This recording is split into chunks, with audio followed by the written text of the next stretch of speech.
invitación. También al profesor Jorge Culebro, la hospitalidad, y a todas y a todos los integrantes de este seminario y a quienes hoy están aquí en esta exposición. Les agradezco muchísimo también el tiempo que se han dado para conversar sobre este tema. Como bien decía Joel, traigo una presentación en PowerPoint. Ahora mismo la voy a compartir. Y bueno, decirles también que este trabajo es un trabajo en colaboración que he hecho con un colega de aquí del CIDE, el maestro Hus Switzer, y es un trabajo que pues se inscribe dentro de un proyecto un poco más amplio que tiene que ver con el tema de reducción de daños y que, bueno, espera también generar otro tipo de productos. ¿Ya están viendo la presentación? ¿Ya se ve? De acuerdo. Buenísimo. Bueno, entonces, entiendo también que ya tienen tienen el texto, ¿no? El cuaderno de trabajo que escribimos a propósito de esta investigación y que, bueno, es la estructura o es el texto sobre el cual voy a basar la exposición. En ese sentido, bueno, trataré de ser en la exposición también más sistemático, dado que, bueno, en el texto pues están como que la riqueza, me parece a mí, de los argumentos que aquí voy a exponer. Bueno, las organizaciones de la sociedad civil y la política de reducción de daños es el título que he dado tanto al texto como a la presentación. Y bueno, para esta presentación lo que he hecho es básicamente seguir la estructura del texto, ¿no? La breve introducción sobre el tema, luego hablarles de manera un poco amplia sobre el diseño de la investigación y asimismo pues los resultados que aquí estoy presentando en distintos rubros, ¿no? El que tiene que ver con los recursos de estos colectivos u organizaciones, las estructuras, los programas, un tema que para mí es muy relevante, el de la persona activista, la cuestión de la construcción de identidad, las tensiones internas y algo que llamo campo de activismo. Bueno, trabajo lo pueden encontrar también en la página del programa de política de drogas del CIDE, donde yo estoy adscrito como profesor e investigador, si bien yo soy profesor cátedra CONACYT.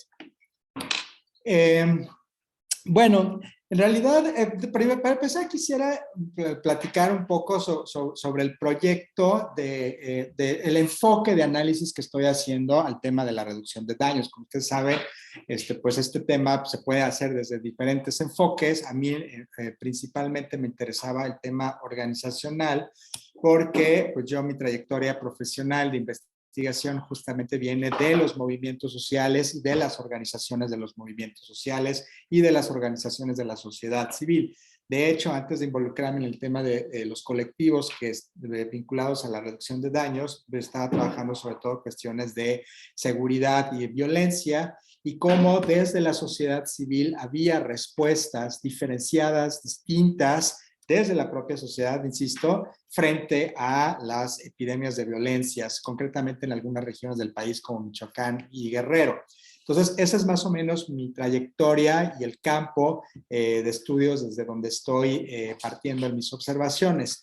Y evidentemente, pues el tema de la violencia, como sabemos en este país, ha sido forzosamente vinculado con la cuestión de las sustancias ilícitas, ¿no? Hay una manera de enfocar el tema de la violencia que pasa por una concepción sobre las drogas y pasan sobre una concepción securitaria que evidentemente se refleja en la manera en que se entiende el problema de la violencia como un problema vinculado forzosamente a las organizaciones delictivas y a las sustancias ilícitas, ¿no? Pero bueno, del paradigma de la reducción de daños no parte desde esta visión sobre las sustancias ilícitas, no necesariamente ofrece otro tipo de miradas hacia el tema, de observaciones. Y bueno, yo lo que quería hacer era justamente mirar cómo estos colectivos de la sociedad civil, y bueno, el concepto también es discutible, por supuesto, pero vamos, al menos desde ese paradigma teórico ingresé al tema, cómo desde la sociedad civil se estaban construyendo maneras distintas de entender el tema del uso de sustancias ilícitas o ilegalizadas cómo desde ahí se estaban dando respuestas para enfrentar estas problemáticas y cómo, bueno, pues evidentemente estos organizaciones, estos colectivos funcionan internamente, ¿no? Para mí era muy importante hacer ese tipo de análisis, cómo están funcionando estos colectivos, desde varios instrumentos conceptuales que más adelante expondré, pero que tenían que ver netamente con un análisis más de tipo organizacional, ¿no? Entonces, bueno, un poco de antecedentes sobre el tema, en el documento lo planteamos, mi coautor y yo, pues tiene que ver con el estado, vamos a llamarlo netamente así, un poco de crisis en el que se encuentran las organizaciones de la sociedad civil, ¿no? Que están vinculadas al tema de reducción de daños. Lo que queríamos o lo que pretendemos hacer también es un poco más de vinculación entre estos colectivos. Estos son, insisto, algunos de los caminos que quiere tomar esta investigación. Voy a hacer un paréntesis. De pronto aquí en el CID hemos tenido algunos momentos de parálisis institucional por cuestiones de tipo político, etcétera. Entonces no se han logrado concretar varias de los objetivos específicos o de otros objetivos de este proyecto, ¿no? Pero la idea es hacer un foro con integrantes de estas organizaciones, hacer también un volumen con algunos testimonios o con varios más bien de los testimonios que han salido a partir de las entrevistas y que muestran finalmente pues esta paleta tan rica, tan diversa, tan compleja y también de pronto complicada de lo que es el activismo en política de drogas, pero sobre todo en el tema más vinculado a reducción de daños. Y bueno, finalmente lo que pretendemos es hacer un volumen, una monografía sobre este tema. Y bueno, este texto que ustedes tienen en sus manos es un primer paso en ese sentido, ¿no? Y bueno, ahora sí ya en el tema de pues, los antecedentes de estas organizaciones que yo he nombrado aquí, organizaciones de la sociedad civil de reducción de daños, es muy importante entender justamente para justificar por qué esta investigación se requiere, no solamente desde el punto de vista académico, que ya lo justificaremos adelante, sino del punto de vista social y eventualmente de política pública, ¿no? Y bueno, tiene que ver con el contexto en que estas organizaciones operan en nuestro país, pero sobre todo las organizaciones que están en el norte de la República, que son finalmente las organizaciones con las que más trabajo he hecho.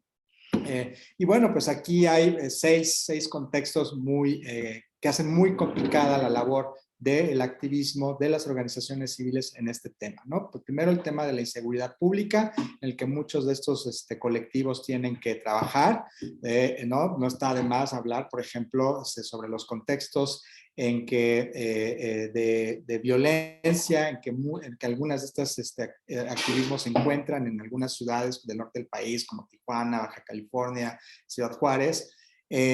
Otro tiene que ver con el contexto de inseguridad jurídica, porque si bien nosotros, como lo sabemos, tenemos un marco normativo que de alguna manera protege a las organizaciones de la sociedad civil, ¿no? Como la ley de fomento a las organizaciones de la sociedad civil, lo cierto es que este marco normativo tiene sus huecos, pero además, al mismo tiempo, pues es una norma que de una u otra manera ha estado muy vulnerable en los últimos años desde el punto de vista de la política. Otro contexto también de riesgo para estas organizaciones, pues es el de la estigmatización, sobre todo de su labor, ¿no? De tratar con usuarios de sustancias, la mayoría de las veces legalizadas e inyectables, y esto crea un contexto social de estigmatización, un contexto social de estigmatización no solamente en el entorno de estos colectivos, como puede ser en los barrios, sino muchas veces desde los medios de comunicación en las ciudades en las que se encuentran o desde las propias autoridades, ¿no?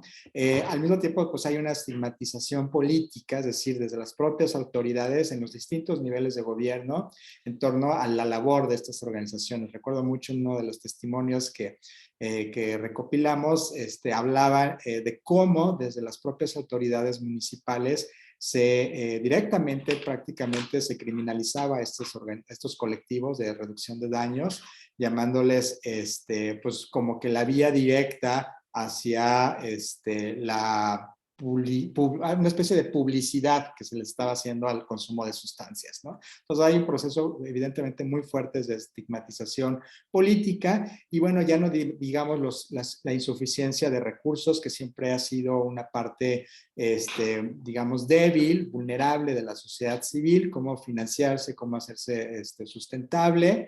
Y bueno, sobre todo en esta administración federal, los recursos se han reducido de manera sumamente importante y esto pues tiene como consecuencia evidentemente pues una menor capacidad de operación de estos colectivos tanto a nivel interno como en los rendimientos que eventualmente pueden ofrecer a la sociedad.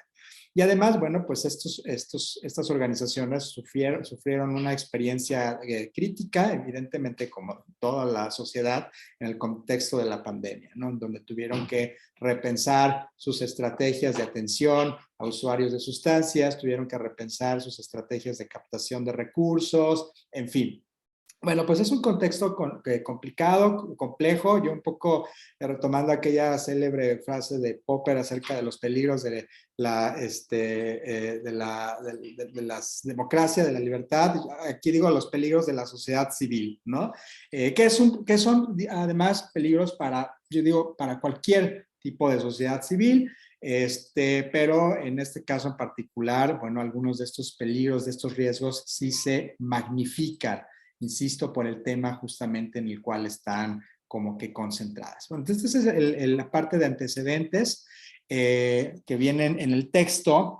Y de ahí, bueno, lo que hicimos fue pues hacer una revisión de la literatura de cómo se estaba trabajando este tema. Y bueno, pues ahí sobre todo es interesante ver cómo los análisis se han centrado en el papel o en este articulador entre sociedad civil y academia, ¿no? Mucho del trabajo que se ha hecho desde la sociedad civil en el tema de reducción de daños no se entendería sin el papel relevante que han tenido el sector académico, tanto el académico activista como el académico que hace solamente investigación, pues ha tenido un impacto muy fuerte en la manera en que las organizaciones de la sociedad civil vinculadas al tema de reducción de daños se ven a sí mismas, de cómo se han profesionalizado y de cómo han logrado cierta incidencia, ¿no? Y lo mismo las organizaciones aportan insumos, por supuesto, como es el caso de esta investigación, aportan insumos para la investigación académica, ¿no? Entonces creo que hay,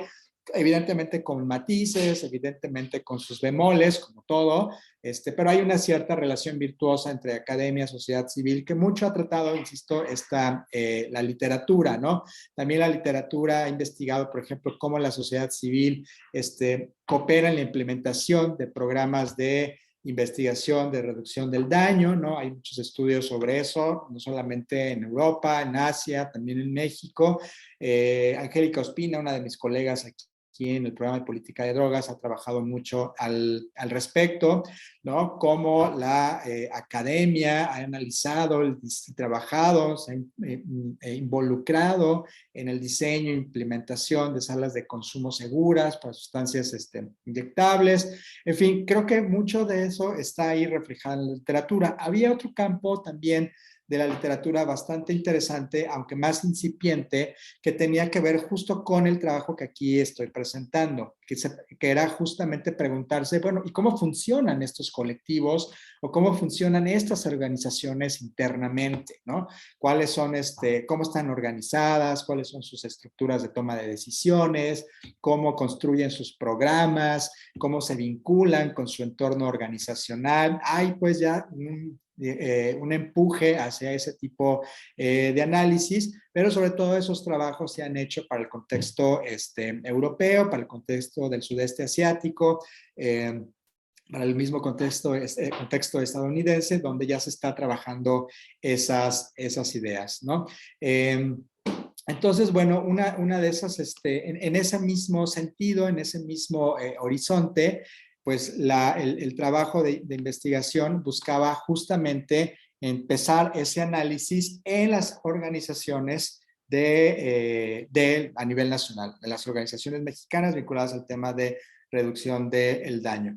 Y bueno, ahí, sobre todo, lo que nos interesaba era justamente saber Primero, hacernos una pregunta muy descriptiva, ¿no? Al final, pues es un análisis todavía exploratorio, aunque insisto, me parece a mí, ustedes ya dirán, muy rico en muchos de sus hallazgos, pero una de las principales preguntas era pues justamente una pregunta descriptiva, ¿no? Entonces lo que queríamos saber era pues, cuáles son las características o qué características presentan estas organizaciones civiles que desempeñan tareas en el campo de la reducción de daños, ¿no?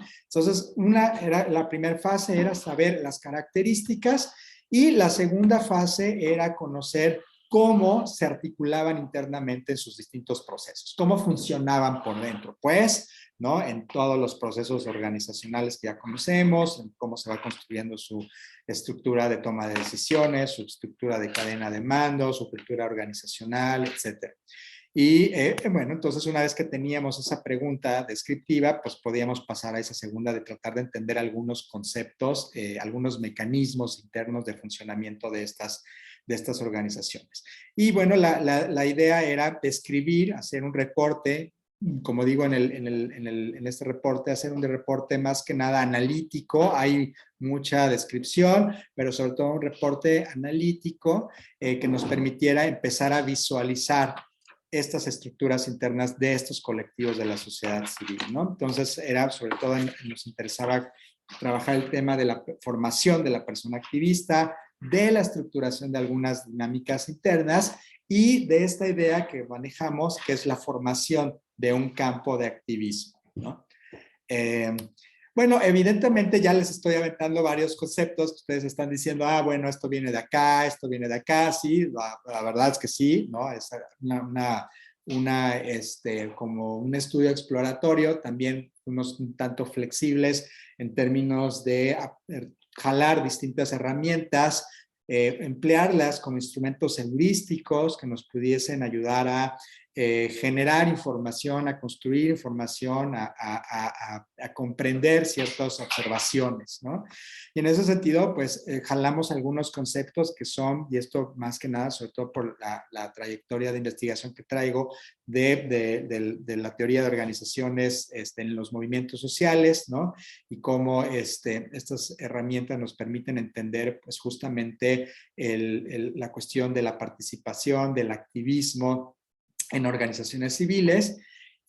También ahí, sobre todo en algunas de las secciones, quizás ustedes lograron identificar un tufo lumaniano cuando estoy hablando sobre el programa de las organizaciones y cómo se van construyendo internamente frente al entorno. Como ustedes sabrán, en el análisis organizacional, pues Luhmann entiendo que es un referente o al menos es un campo de investigación. Yo lo uso también desde la sociología para analizar acción colectiva y organizaciones. Y bueno, también ahí de pronto no pude evitar un poco jalar algunas herramientas, sobre todo la de los sistemas organizacionales, para entender justamente la construcción de los programas y eventualmente pues, va a hacer un análisis un poco más sistémico sobre estos colectivos, sobre estas organizaciones civiles y entender cómo pues, se clausuran operativamente, etcétera. Bueno, pero vamos, aquí nada más está como que un anunciado. Y finalmente, un poco también para hacer algunos análisis o hacer alguna construcción hermenéutica, analítica, comprensiva sobre cómo estaban funcionando estas organizaciones en su entorno organizacional, pues nos ayudamos un poco de la teoría de la práctica de Bourdieu para analizar el tema del hábitus radical o el activismo, cómo se va construyendo el activista o el sujeto o sujeta político, y finalmente el tema del campo para entender pues cómo estas organizaciones al final van construyendo un campo social de activismo muchísimo más amplio que el tema de reducción de daños, que tiene que ver con un campo de política de drogas, pero con sus propias semánticas, con sus propios significados, etc. Bueno, entonces ahí está un poco estas herramientas conceptuales que empleamos, insisto, muchas veces como instrumentos heurísticos que nos permitían empezar a ensayar cómo ordenar cómo generar información y cómo ir ordenando esta información, ¿no? Y bueno, y metodológicamente, como ustedes lograron ver ahí en la sección sobre metodología, pues se trata finalmente de un estudio de caso compuesto por diversas unidades. Cada colectivo de la organización civil con el que estuve trabajando, Verter, en fin, es una unidad y que en conjunto constituyen el caso de las organizaciones de la sociedad civil de reducción de daños, ¿no? Así es como construí este caso, como un caso analítico en donde yo podía empezar a observar ciertos procesos, tanto hacia el interior de los colectivos como hacia afuera, ¿no? La idea, pues, era hacer un trabajo más etnográfico, más de investigación social cualitativa presencial, ¿no? De observación participante. Las condiciones de la pandemia en ese momento no lo permitieron y, bueno, tuvimos que recurrir al Zoom y sobre todo, pues, además lo más complicado y uno de los límites de este estudio es que, pues, no hay un trabajo de observación participante netamente junto con las organizaciones, a pesar de que ya se había planeado, etcétera, pues no se pudo volar y estar ahí in situ haciendo investigación. Entonces, esto descansa fundamentalmente en entrevistas semiestructuradas, donde, bueno, pues se fueron eligiendo a través de diferentes técnicas, bola de nieve principalmente, pero después sobre todo muestreo teórico, ¿no? Donde fuimos seleccionando también personas informantes y diseñamos un instrumento que fue un guión para una entrevista semiestructurada en donde prácticamente, pues, nosotros estábamos un poco generando, construyendo la información que requeríamos a partir de nuestros marcos interpretativos, ¿no? Estábamos a ver, por ejemplo, cuestiones sobre los recursos de las organizaciones. Bueno, teníamos toda una sección en el instrumento para preguntar la cuestión sobre los recursos. Cuando queríamos saber cuestiones de identidad, pues teníamos una sección en el guión de la entrevista para preguntar cuestiones de identidad, ¿no? Pues los instrumentos fueron iguales para todas las personas y, bueno, esto nos permitió hacer estas comparaciones entre las diferentes unidades, entre los diferentes colectivos y, en ese sentido, seguir abonando a la construcción del caso, ¿no? El análisis, bueno, fue evidentemente auxiliado por un programa, por el en vivo, pero, bueno, partía del principio de comenzar a etiquetar la información a partir de los códigos que nos iba generando, pero sobre todo pensando o teniendo como referente, pues, nuestras categorías de análisis, ¿no? Dicho esto, fue así como empezamos y aquí voy a regresar un poco la presentación, a ordenar la información en el documento que ustedes tienen a la mano en diferentes rubros, ¿no? En recursos, en la persona activista, en las estructuras de organización, en los programas, en la identidad, en las tensiones internas para finalmente el campo de activismo, ¿no? En realidad empezamos con la persona activista, aquí está equivocado, empezamos el análisis mostrando los análisis hablando de la persona activista y finalmente terminando con el tema de campo de activismo, ¿no? Así fue como nos pareció más ordenado y que nos podía dar paso para una narrativa interesante, al menos en el texto. Bueno, cada uno de los rubros creo que se contiene y se explica hasta cierto punto en sí mismo.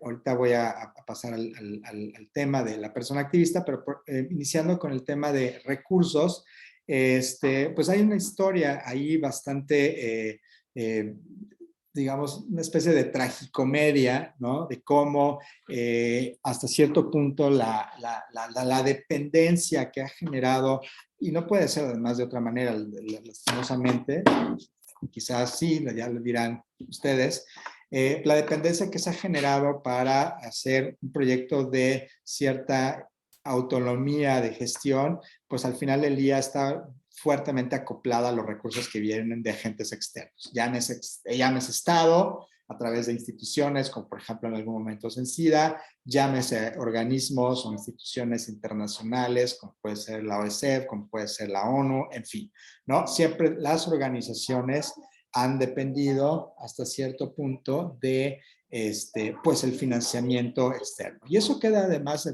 muy evidenciado en la historia, digamos, que más o menos hemos podido reconstruir de cómo se dio este financiamiento en las organizaciones de la sociedad civil vinculadas al tema de la reducción de daños, ¿no? Aquí hay una esquematización, incluso podríamos decir bastante grosera, pero que ilustra muy bien estos puntos fundamentales e incluso fundacionales, ¿no? De cómo gracias a apoyos internacionales es posible que comiencen a gestarse estos proyectos a nivel nacional y al mismo tiempo de cómo estos proyectos que empiezan a ser exitosos hasta cierto punto, sobre todo a partir de la década de 2000, cuando empiezan a recibir financiamiento de Sencida, por ejemplo, pues en algún momento, a partir de 2010 y sobre todo a partir de esta administración, pues comienzan a dejar a estas organizaciones en una situación muy crítica en términos de su financiamiento, ¿no? Aquí brevemente, uno de los testimonios que recabamos dice, eso creó estas sinergias donde las organizaciones pudieron crear la Red Mexicana de Reducción del Daño, ¿no? Gracias a los apoyos que había por parte del Estado, y sentarse con Sencida, por ejemplo. Entonces, es donde Sencida abre lineamientos o abrió unas guías específicas de programas para reducción del daño. Y ojo ahí, porque empieza también, evidentemente, la cuestión presupuestal empieza también a vincularse con una cuestión pues más programática. Sí, yo financio, pero vamos a respetar ciertas reglas o ciertas maneras de entender las cosas, ¿no? Dice entonces, abrió Sencida algunos guías, alineamientos programáticos para reducción del daño, donde las organizaciones podían pedir, con base en sus capacidades institucionales, recursos para proveer pues estos servicios de reducción del daño en sus comunidades. Entonces parecía que era como un mundo ideal, ¿no? Había dinero, había jeringas, había personal, había asociación con otras universidades, ¿no? Era un mundo perfecto. Pero pues este mundo, como decía, al final se derrumba, vamos a decirlo así, y comienza pues en la etapa que hoy nos encontramos, en una etapa de crisis en términos de cuestión presupuestal. Entonces ese es un tema, y ya con esto cierro, es un tema interesante porque no solamente permite ver la viabilidad de estos proyectos de la sociedad civil, sino también cuando ya le rascamos y le rascamos fino, podemos ver hasta qué punto sí hay ciertas dependencias, no solo en términos de recursos, sino en términos político-ideológicos, hacia quienes están dando esos recursos. Y esto en modo alguno es para hacer un señalamiento contra organizaciones. Simplemente, pues es un tema que es evidentemente necesario reflexionar y que las organizaciones lo saben, ¿no? Tampoco es que estemos descubriendo el hilo negro. Otro tema que también fue interesante trabajar fue el de las estructuras de organización, ¿no? Es decir, pues cómo están configurados internamente. Ustedes me han escuchado decir que hablo de colectivos, ¿no? El término colectivo, pues es un término de uso cotidiano, digamos, en términos analíticos de investigación, yo estoy entendiendo a estos colectivos como organizaciones, ¿no? Y los estoy entendiendo netamente desde una perspectiva bastante maniana, en el sentido en que las organizaciones pues tienen ciertas características, ¿no? Como generar decisiones o cadenas de decisiones, como generar una cultura organizacional, como generar una estructura jerárquica o una estructura institucional, como generar también ciertas posiciones donde se integran los miembros de esta organización, ¿no? Los activistas, las personas activistas, etc. Pero bueno, dentro de estos microuniversos que son las organizaciones, pues suceden cosas, ¿no? Y hay procesos que las estructuran internamente y que es interesante observar. Yo lo que vimos aquí fueron varias cosas, una especie como de continuo, porque son varias organizaciones y no podemos como que homologar, y todas las organizaciones de la sociedad civil de reducción del daño son así. Evidentemente no, es digamos un amplio abanico, lo que tratamos de hacer, de mostrar esta riqueza, ¿no? Y ver cómo tanto hay organizaciones que tienen, por ejemplo, en el tema de la toma de decisiones, pues prácticas bastante informales, ¿no? Bastante pragmáticas, ¿no? Hasta otros colectivos donde había ya estructuras más institucionalizadas, más formales de toma de decisiones, ¿no? O sea, lo que queremos decir es, pues este es un universo, el de las organizaciones de la sociedad civil de reducción de daños, muy amplio, muy diverso, muy rico, muy diferenciado, donde no hay características comunes. Tan lo vemos así que, por ejemplo, estas organizaciones en sus procesos de tomas de decisiones van desde los procesos bien informales y pragmáticos hacia algunas que presentan ya estructuras muy formales, donde hay procesos, hay reglas, etcétera, etcétera, ¿no? Sí hay coincidencia en el tipo de relaciones, ¿no? Normalmente se van construyendo relaciones horizontales al interior de estos colectivos, lo cual no significa en lo absoluto que no haya conflictos ni tensiones internas y tampoco significa en lo absoluto que no haya quienes toman más decisiones o otro tipo de decisiones, pero normalmente, dada la estructura normativa al interior de estos grupos, que fundamentalmente se basan en discursos como por ejemplo el de los derechos humanos, el del respeto a la dignidad a la persona, etcétera, bueno, pues tienden entonces a formarse ciertas relaciones más horizontales, más simétricas al interior, ¿no? Evidentemente, como decía, hay donde no tanto, ¿no? Pero vamos, esto más que un problema, pues representa justamente pues una manera un tanto distinta de organización, ¿no? En donde sí hay tomas de decisiones más verticales y donde hay liderazgos que destacan. Que esto además cumple una función y ustedes lo saben muy bien dentro de las organizaciones, ¿no? Cuando se construyen estos liderazgos o estas estructuras más verticales, pues al final del día quizás también hay mayor capacidad de decisión, ¿no? Pragmática, sobre todo en contextos pues de enorme incertidumbre, como es el contexto de estas organizaciones, ¿no? Donde hay criminalización, hay falta de recursos, a veces se necesitan tomar estas decisiones muy pragmáticas y no tanto sujetarlas a debates o a consenso, a formación de consensos o a procesos pues, asamblearios, ¿no? Y bueno, finalmente también había una cuestión interesante que es el de la distribución de tareas, aquí ponemos el término difusa, marcada, que tenía que ver, lo voy a traducir de otra manera, de cómo se van profesionalizando estos colectivos internamente, que también eso es una cuestión muy interesante y que además en las entrevistas salía, ¿no? Brotaba, de cómo internamente estos colectivos pues se van transitando por este proceso de mayor profesionalización y de diferenciación interna, ¿no? O sea, cada vez más algunos se dedican a algunas cosas o algunos le entienden más a ciertas cosas y se van generando pues cierta distribución del trabajo internamente. Esto es un proceso además, ¿no? Normalmente estos colectivos cuando inician pues no hay esta distribución de tareas, no hay esta división del trabajo, todo es un poco difuso, ¿no? Se está aprendiendo, pero poco a poco la formación, la trayectoria, la práctica, el irse nutriendo, el ir creciendo, el ir incrementando sus propios capitales, ¿no?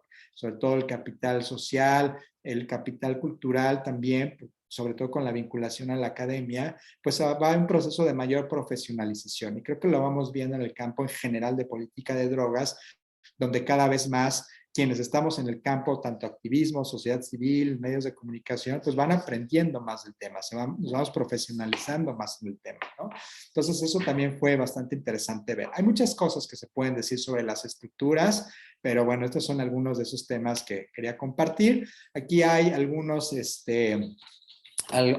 testimonios, ¿no? Un poco que reflejando lo que estoy diciendo, bueno, es un 1242.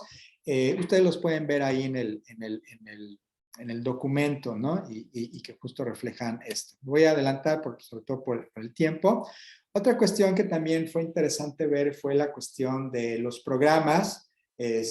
Muy groseramente aquí, digo, bueno, la construcción de programas, nosotros lo enfocamos desde dos puntos de vista. Uno desde un punto de vista, uno que tiene que ver con la dimensión instrumental y normativa de todo programa organizacional, ¿no? La instrumental en la que se fijan metas, objetivos, etcétera. y la normativa que tiene que ver con la cuestión desde dónde están entendiendo el tema de las sustancias, ¿no? Desde una perspectiva de salud, desde una perspectiva eh, de, de derechos humanos, desde una perspectiva del placer, en fin. Y otra que tiene que ver, bueno, esas son dos dimensiones del programa, y además el programa como un cuerpo. Cuando hablo de programa, pues no me refiero, aunque algunas lo tienen, a un documento donde dice esto es lo que somos y vamos a hacer. El programa en realidad es parte de organización, ¿no? Tú le preguntas a alguien cuál es el objetivo y te va diciendo cuál es el programa. Eso llamamos el programa, ¿no? No un documento como tal, sino esta parte, pues que está ya presente en todos los integrantes, en todas las integrantes del colectivo, y que saben y que les da idea de qué es lo que están haciendo así, ¿no? Entonces, bueno, por un lado, insisto, el programa tiene esas dos, nos fijamos en esas dos dimensiones, la instrumental y la normativa, cuáles eran los objetivos y cuáles eran las creencias, las ideologías políticas detrás, y una parte del programa que habla sobre qué es lo que están entendiendo por el tema de las sustancias ilícitas o ilegalizadas, cómo están entendiéndolo esto como un problema o como una problemática, cuál es su diagnóstico, pues, cuáles son sus propuestas para resolver esto, cuáles son sus diagnósticos a futuro de cómo lo van a hacer, ¿no? Y entonces, pues ahí encontramos también cosas muy interesantes, ¿no? Sobre todo, me gustaría destacar tres, que son una, de cómo estos colectivos van generando un programa que va más allá de la organización y que se disemina, se filtra en los usuarios de sustancias, ¿no? Y de igual forma, de atrás para adelante, ¿no? Los usuarios se van nutriendo los programas organizacionales, ¿no? Hay una relación, a mí me pareció muy interesante, muy virtuosa, en cómo, por ejemplo, personas usuarias van también programándose, ¿no? Entendiendo esta concepción sobre el usuario de las sustancias, sobre la dignidad, el respeto a las personas usuarias de sustancias, etcétera. Y creo que eso es un rendimiento muy interesante de la organización, y hace ver sobre todo cómo la organización va cumpliendo otros objetivos más allá de los que se compromete, que es, por ejemplo, atención a usuarios de sustancias, y que tiene que ver con ir cambiando narrativas, ir cambiando discursos, ir cambiando lenguajes para hablar en el tema de drogas o de sustancias.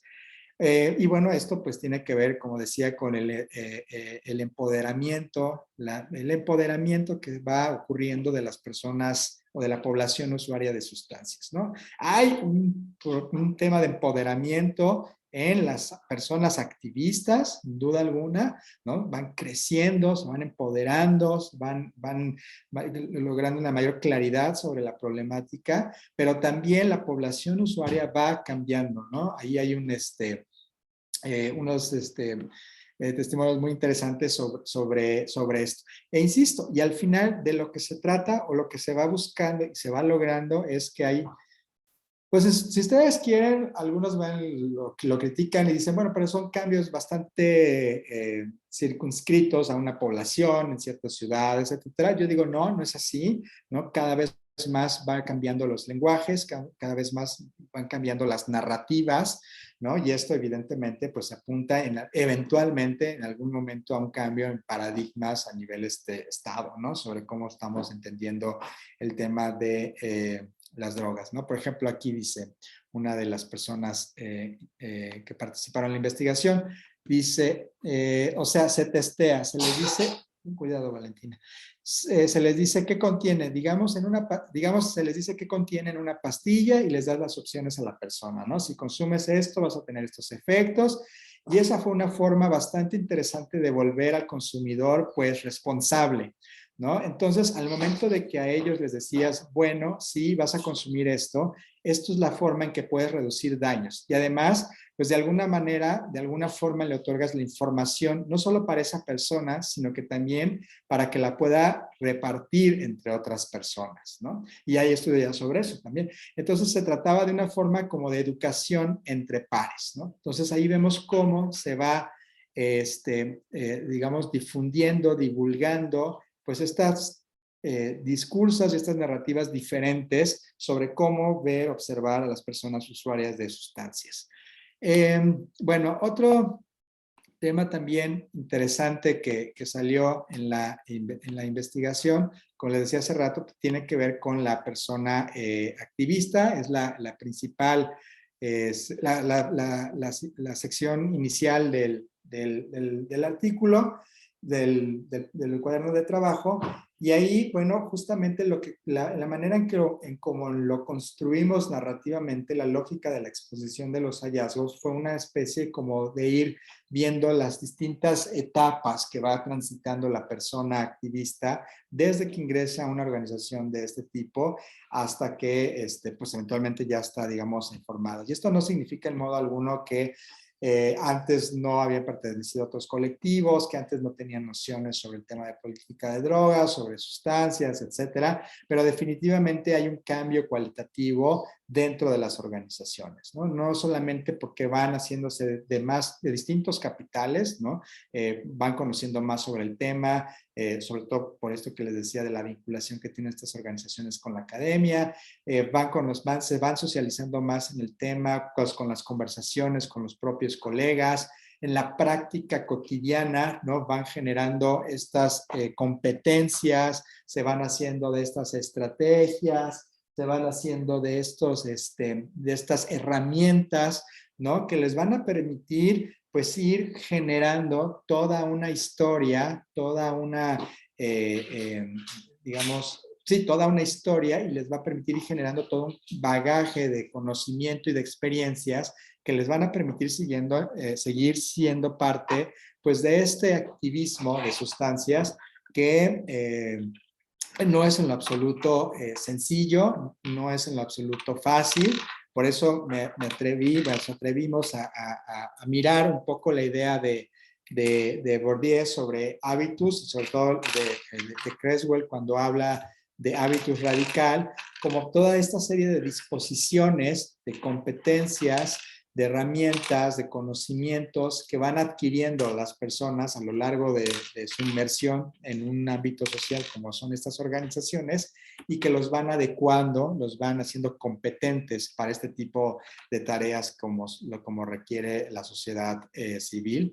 Que bueno, como ustedes saben, pues no solamente, y sobre todo en este tema, pues no solamente tiene que ver con las cuestiones propias de la organización, ¿no? De repartir jeringas, de hacer campañas de información, sino también tiene que ver con cuestiones de hacer lobby ante instituciones municipales, estatales, de hacer campañas de información en medios de comunicación, de acudir a reuniones con otras organizaciones, de ir generando muy imaginativamente formas de hacerse de recursos, en fin, todas estas competencias se van haciendo parte pues del hábitus radical de la persona activista, y le van dando pues distintos capitales, ¿no? Y finalmente pues se van creando figuras, ¿no? Hay que decirlo, y esto es importante, se van creando agentes con distintos capitales, ¿no? Habrá quienes tengan más, quienes tengan menos,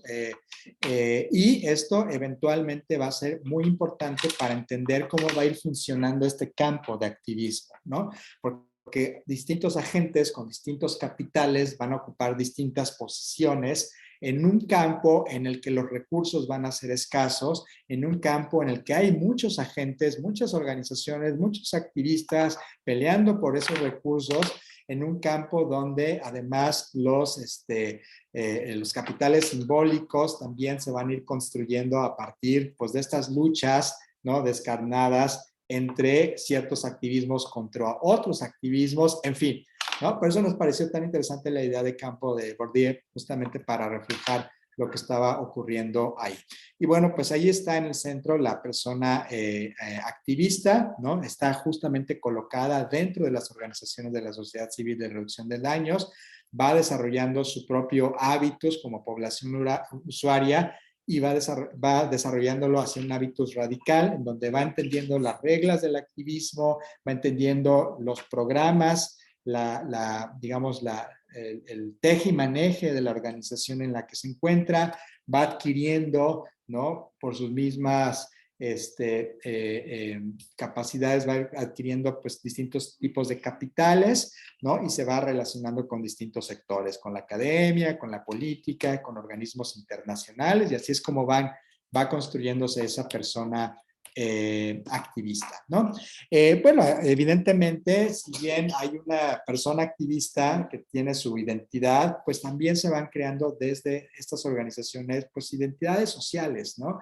Identidades que tienen que ver pues con el anclaje que tienen con la estructura organizativa, ¿no? Entonces, no solamente se ven como él o la activista, sino se ven como la activista de tal organización, como la activista, incluso hablamos ahí de pronto de una identidad social en donde las personas se asumen como activistas en el campo de política de drogas, ¿no? Digamos que como lo dejamos ahí en el texto, la identidad pues no es una etiqueta fija, es una construcción social muy fluida, con diferentes niveles, con diferentes dimensiones, en el que la persona se va autoidentificando de manera fluida, ¿no? A lo largo de su trayectoria, y esto pues tiene que ver con muchos pues, procesos. Primero, pues el hábito que va construyendo dentro de la organización, el segundo con el compromiso que van adquiriendo con la propia comunidad, con la propia población usuaria, ¿no? Se construyen vínculos muy fuertes, ahí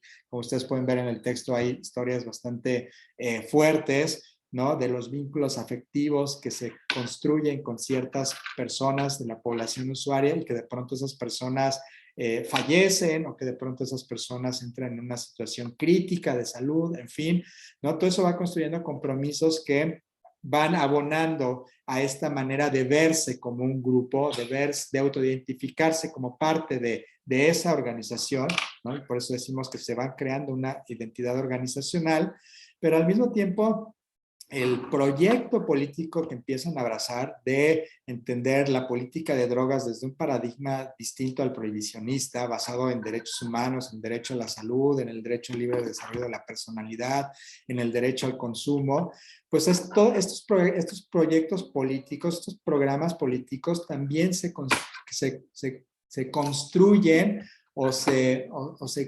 constituyen como elementos para autoidentificarse y ir generando una especie de identidad social mucho más amplia, ¿no? Insisto, casi todas las personas entrevistadas se asumen a sí mismos como activistas dentro del campo de política de drogas, ¿no? Es decir, una sombrilla muchísimo más amplia que hablar del campo de organizaciones de la sociedad civil, de reducción del daño, ¿no? Es una paraguas política, ideológica mucho más amplia que les da esa identidad, ¿no? Entonces, por eso podemos hablar de la identidad como este proceso elástico, fluido, poroso, ¿no? Multidimensional, en el que las personas activistas se van identificando a lo largo de su trayectoria de diferentes maneras, ¿no? Y ahí tenemos varios testimonios que un poco ilustran lo que estamos aquí argumentando.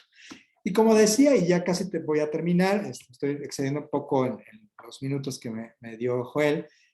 Bueno, para terminar, por supuesto que también dentro de estas organizaciones hay tensiones, hay conflictos, no todo es compromiso, no todo es identidad, no todo es generación de confianza, no todo es luchar en el mismo concierto por algo, en un mismo concierto por algo. Por supuesto que se generan estructuras, procesos, dinámicas de tensión, de conflicto. Uno de los factores es, sin duda alguna, el de los recursos. Esto genera diferencias estructurales fuertes hacia el interior de las organizaciones, ¿no? Como entre organizaciones, ¿no? Hacia el interior de las organizaciones, pues, por ejemplo, desde, oigan, quien se dedica a la cuestión de la prensa, pues no tiene para comprar lápices, ¿no? ¿Y por qué no le quitamos algo de dinero a la persona que está haciendo los paquetes de reducción del daño, ¿no? Entonces, desde ahí empiezan ya ciertas tensiones por la cuestión de los recursos, y estas se reflejan evidentemente hacia afuera, que hay organizaciones que quizás han logrado articularse o vincularse con organismos internacionales que les están dando un mayor financiamiento o con los propios gobiernos estatales que les están dando mejor financiamiento y bueno, esto crea esas diferencias internas que eventualmente se convierten también en conflictos, ¿no? Otro también tema de conflicto pues es el político, el ideológico, es decir, la manera desde dónde están enfocando el tema de la reducción del daño, desde dónde están enfocando el tema de la política de drogas, ¿no? Hay paradigmas diferentes. Normalmente pensamos que es prohibicionismo y del otro lado hay una cosa homogénea, ¿no? Lo cierto es que del otro lado también hay maneras muy diferentes que no necesariamente tendrían que estar en conflicto, ¿no? O sea, no necesariamente el paradigma o la visión del derecho a la salud tendría que estar en conflicto con una visión del libre desarrollo de la personalidad, ¿no? Para pensar o repensar la política de drogas frente al modelo prohibicionista punitivista, pero lo cierto es que pues sí se generan esas diferencias, sí se generan esas tensiones y si a eso le unamos que hay una cuestión de recursos escasos, pues entonces las diferencias se pueden hacer más profundas, ¿no? Y también hay una cuestión de liderazgos, ¿no? También hay una cuestión de toma de decisiones. Como decía hace rato, hay agentes dentro del campo que tienen más capitales, ¿no? Hay agentes que han venido construyendo sus capitales a través de toda una trayectoria de activismo y hay agentes que vienen desde otros campos sociales, de otros espacios sociales con ya de por sí con muchos capitales y eso genera diferencias, ¿no? Y eso también genera conflictos entre personalidades, entre liderazgos, etcétera, etcétera. Entonces, bueno, pues sí, justo, no hay ahí esa armonía que de pronto se romantiza en algunos lugares a la sociedad civil, todavía se romantiza, lo cierto es que bueno, pues no es así y enfrentamos pues este tipo de situaciones problemáticas hacia el interior de los colectivos y entre organizaciones, ¿no? Y bueno, entonces, pues ya para acabar, nosotros apuntamos a proponer que estas organizaciones de la sociedad civil vinculadas al tema de la reducción del daño, pues van construyendo un campo de activismo de reducción del daño, que es una especie de subcampo de un campo que podríamos llamar el campo de política de drogas, que igual podría ser un subcampo del campo de la sociedad civil, ¿no? Veámoslo en esos términos, ¿no? Evidentemente muy fluidos, porosos, pero bueno, sí podemos hablar de un campo porque evidentemente hay pues toda una cuestión de capitales, de posiciones, de agentes, de actores, de sectores que están en esta lucha por recursos escasos, por posicionar visiones distintas de la política de drogas, por vincularse de manera distinta con la academia, con la política, con la población usuaria, con los organismos internacionales, ¿no? Creemos que en términos heurísticos es bastante útil para entender, pues, este microsistema o este microsistema de organizaciones civiles y que nos podría dar insumos para, pues, generar al mismo tiempo también, pues, no solamente una visión desde el punto de vista analítico más comprensiva, multidimensional de las organizaciones de la sociedad civil vinculadas a la reducción del daño, sino también para, desde el punto de vista de políticas públicas, pues tener también propuestas mucho más integrales, multidimensionales sobre el tema. ¿No? Bueno, para concluir, nosotros hacemos algunas conclusiones, ¿no? Sobre pues, algunas de las fortalezas de estas organizaciones. Destacamos 3, la identidad, ¿no? El compromiso que van creando a partir de su propia práctica, sobre todo con la población usuaria. Otra característica también que les ha permitido sobrevivir es que son estructuras muy flexibles, ¿no? Si bien, como decía hace rato, en algunos casos hay ya procesos bastante institucionalizados para cambiar a sus cuadros directivos, etcétera. Lo cierto es que en el fondo siguen siendo todavía estructuras flexibles y esa flexibilidad, por ejemplo, les permitió enfrentar pues la pandemia de COVID-19 y salir más o menos bien de esta situación.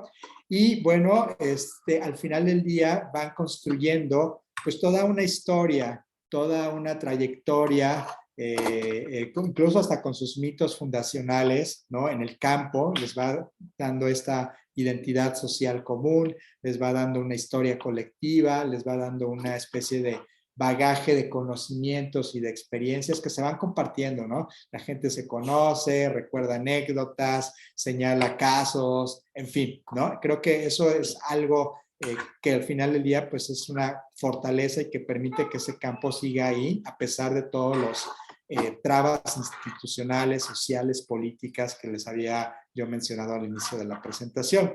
Y bueno, las debilidades son evidentemente los conflictos internos de todo tipo, ¿no? Tanto los que tienen que ver con los recursos como los que tienen que ver con los compromisos políticos, ideológicos, como los que tienen que ver con los liderazgos y pues la cuestión de la agenda, ¿no? De la agenda hacia dónde van, cómo se pueden vincular de mejor manera. Estas tensiones hace difícil de pronto que haya una articulación, al menos desde mi punto de vista, entre los distintos colectivos, que no sé si sería deseable al final del día. Creo que más bien la diversidad, las diferencias es mejor que la unidad, pero vamos, de pronto sí, quizás al menos estratégicamente, sí sería interesante la construcción de una agenda muy general o con puntos mínimos que permitieran a todos estos grupos como que abrevar en un frente común para, pues, digamos, promover una política de drogas distinta en nuestro país. Creo que todavía hay muchos conflictos ahí que no permite esa articulación como campo muy nítida y que permita construir un agente colectivo fuerte. Amenazas todavía, pues la cuestión de los recursos va a ser siempre, ¿no? El contexto político sigue siendo problemático, la manera en que desde las instituciones se entiende el tema de las sustancias, el estigma social también todavía falta mucho que trabajar desde la sociedad para mirar de una manera distinta el tema de las sustancias, sobre todo ilícitas e ilegalizadas. Y bueno, el tema de COVID ya es un tema que me parece que estamos ya remontando, ¿no? Y las oportunidades, pues lanzamos la idea en esta heterodoxia teórica, lanzamos la idea de ensamblajes, ¿no?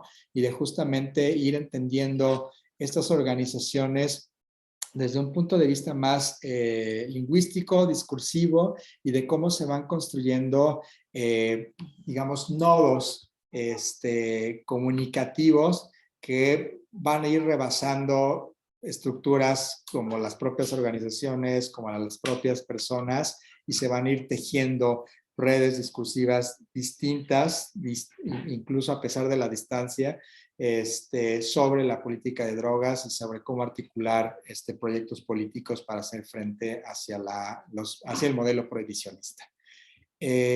Bueno, con esto termino la presentación del cuaderno de trabajo y bueno, pues de antemano muchas gracias por la atención y espero que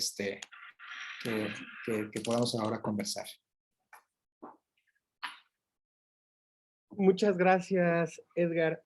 Únicamente nos pide la doctora Rocío si por favor pudieses volver a compartir la lámina de el estado de la cuestión. Y pues bueno, antes de anotar algunas preguntas y comentarios que tengo, quisiera abrir el panel. Si alguien tiene alguna pregunta o comentario para el doctor Edgar Guerra, el doctor Culebro.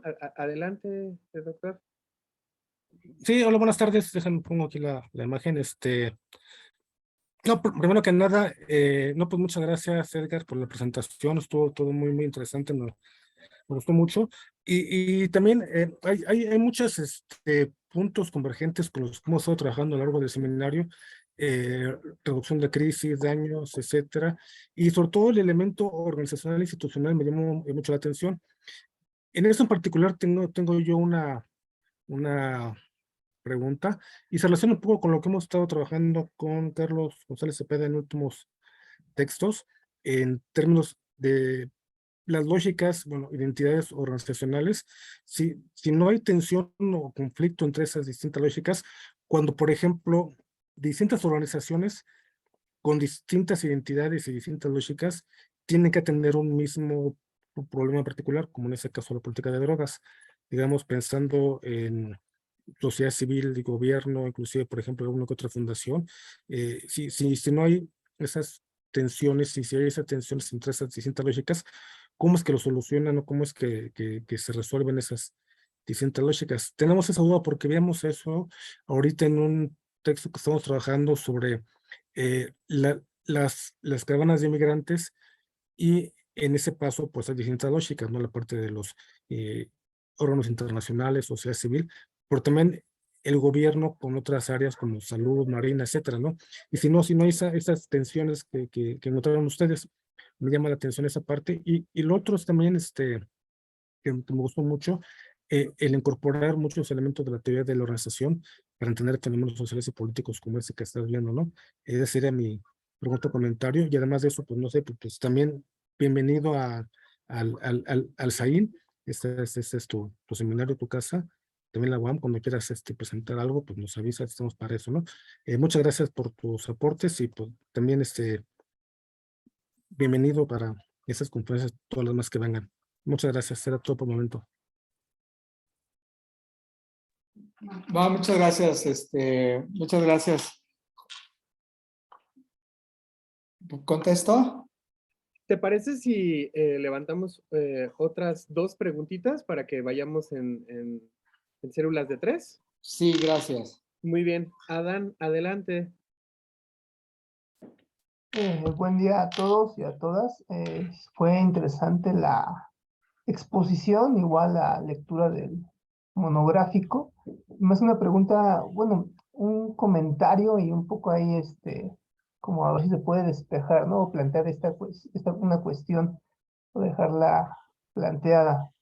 Este asunto de la gestión de crisis, que es lo que abordamos y manejamos en el seminario, está muy relacionado con este asunto que expones del control de daños, ¿no? A través de distintas organizaciones y distintos agentes, ¿no? Distintos actores, fuera de el aparato del gobierno, ¿no? Pero aquí mi duda es, o no duda, sino lo curioso es cómo estas organizaciones civiles, organizaciones religiosas, asociaciones civiles, etcétera, están intentando controlar, modular, gestionar daños, ¿no? Neutralizarlos de alguna forma, que el Estado ha abandonado, o son cuestiones que el Estado no ha podido manejar por sí solo o no ha querido hacerlo, ¿no? Por una falta de acción o por omisión, ha habido distintas repercusiones, o ha permitido que avancen distintos o se complejicen distintos problemas, ¿no? Como el asunto del manejo de las drogas, el asunto del manejo de el flujo de migrantes irregulares, como el asunto de el control de el tráfico de armas, ¿no? Esto que quizás podremos englobar en una economía criminal, quien tiene que responder finalmente de una mejor manera a nivel local, muchas de las veces son organizaciones de este tipo, ¿no?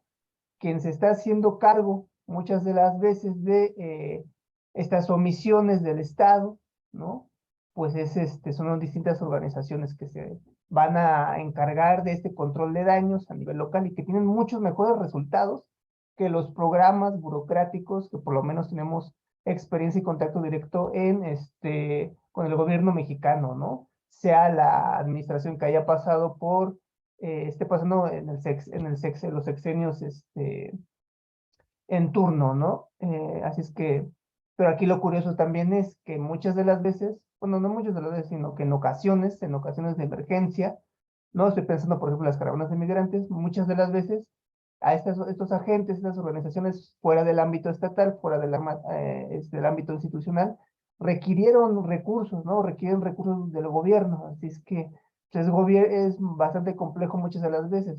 Por un lado se intenta cubrir necesidades insatisfechas que no logra llevar a cabo el gobierno, pero en ocasiones se requiere, ¿no? Cómo bajar el recurso de este mismo sobre el sujeto que es el Estado, ¿no? Gracias. Muchas gracias. Rocío, adelante. Hola, buen día. Pues tengo varias observaciones, algunas preguntas. Gracias por la lámina del estado de la cuestión. Justamente una de mis dudas tiene que ver con si hay organizaciones similares en un país que ha sido receptor de cuestión de drogas, como es Estados Unidos. ¿Cómo surgen estas organizaciones que están trabajando en esta causa en particular? ¿Y cómo desligar o cómo identificar de alguna manera los intereses sociales y los intereses políticos que devienen en la conformación de estas organizaciones? ¿Cuáles son las motivaciones que tienen este tipo de organizaciones a la hora de reunirse, de crearse? Y estos agentes y el capital político que seguramente muchos de ellos tienen, ¿cómo se van cómo se combinan, cómo se conjugan? Hay una parte esencial, y también lo comentaba Dan, en cuestión del financiamiento. Por ejemplo, aquí mencionaban Cencida, y que tiene que ver con una política de salud pública, que evidentemente la hay, pero ¿qué tanto aporta una organización, o más bien el financiamiento de la USAID, que apoya o que aporta recursos y que van en función de intereses particulares de Estados Unidos, ¿no? Y bueno, toda la carga que conlleva los fines políticos y sociales de estas estructuras tan poderosas. En este sentido, pues, como retomando un poco el parámetro, el marco normativo y esta cuestión de cómo estaba planteado el proyecto a partir de las organizaciones que ya vienen trabajando, me surge, por ejemplo, la duda, ¿no? Un mandatario mexicano, un exmandatario mexicano, vinculado a temas de droga, cómo fomentó, cómo promovió, qué tipo de organizaciones surgen a partir de una política de Estado que lleva el exmandatario, cómo se trabajó este tipo de organizaciones en los sexenios de Felipe Calderón, de Peña Nieto, y cómo se conjuga o cómo deviene en las organizaciones que han surgido o que tal vez se reforzaron en el actual sexenio. Entonces son como algunas dudas que me surgen después de revisar el documento que nos hicieron favor de compartir y después de la exposición. Muchas gracias, Edgar. Muchas gracias, Joel. Muchas gracias, Rocío. ¿Te parece, Edgar, si abrimos las respuestas para seguir con la siguiente tanda de intervenciones, por favor? Sí, gracias, Joel. Bueno, muchas gracias por las preguntas, por los comentarios. Bueno, primero, gracias, Jorge, por la invitación a participar en el seminario y por tus comentarios. Sí, sin duda alguna, y hay un choque muy fuerte entre las lógicas organizacionales y las institucionales, ¿no? Digamos así, en términos muy llanos. Por un lado, lo que las instituciones están planteando, lo están haciendo desde el punto de vista de la prohibición, es decir, desde el punto de vista de la abstinencia como la medida o el paradigma fundamental para entender el tema del uso de sustancias, ¿no? Prácticamente hay una visión muy punitivista y prohibicionista de parte de las instituciones de gobierno en los distintos niveles, y esto fundamentalmente choca con la lógica de las organizaciones civiles, que más bien parten de una visión en el que no podemos nosotros prohibir a la persona el uso de sustancias, mucho menos podemos decirles qué consumir o qué no consumir. Por el contrario, lo que tendría que hacerse es justamente informar, ¿no?, a la población usuaria sobre los ciertos riesgos que corren con el consumo de ciertas sustancias, provisionar a la población usuaria de herramientas para que eventualmente puedan enfrentar ciertos daños por el consumo de sustancias. En fin, son dos visiones completamente distintas. Y eso pues es muy difícil de remontar. no es que, y ahí es lo interesante, no es que haya un monolito de cada uno de los lados, ¿no? Evidentemente se va tejiendo fino y entonces ciertas organizaciones y ciertas instituciones sí comienzan como a dialogar y a generar ciertos acuerdos. Por ejemplo, el caso más interesante pues puede ser las aportaciones que hacía Sencida, que se hacían bajo la etiqueta, ¿no? Sencida, por ejemplo, donaba jeringas con la etiqueta de que estas tenían que ser para la prevención de VIH, ¿no? Y las organizaciones civiles daban estas jeringas a la población usuaria de sustancias, evidentemente para prevenir VIH, pero también, ¿no? Para, pues, darles a esta población, pues, instrumentos adecuados para su uso. Es decir, van ahí tejiéndose algunos sobreentendidos, implícitos, ¿no? Que permiten de alguna u otra manera la operación de estas organizaciones. Y evidentemente, insisto, y esto tenía que ver también con la pregunta de Rocío, pues tiene que ver con los paradigmas o las creencias o las políticas a nivel nacional, a nivel estatal, a nivel municipal. Pero las organizaciones han aprendido esto, entonces saben negociar a nivel municipal, saben negociar a nivel estatal, saben negociar a nivel federal, qué van a pedir, con qué proyectos van a llegar a qué institución, de acuerdo a la manera en que ven que esa institución va a responder, ¿no? Entonces es un juego bastante interesante que no siempre, no siempre es a favor de las organizaciones, ¿no? De hecho, justamente la situación actual de crisis tiene que ver con que pues han perdido bastante, ¿no? En términos de apoyos políticos, porque en este gobierno pues ha prevalecido más bien una visión bastante prohibicionista sobre el tema,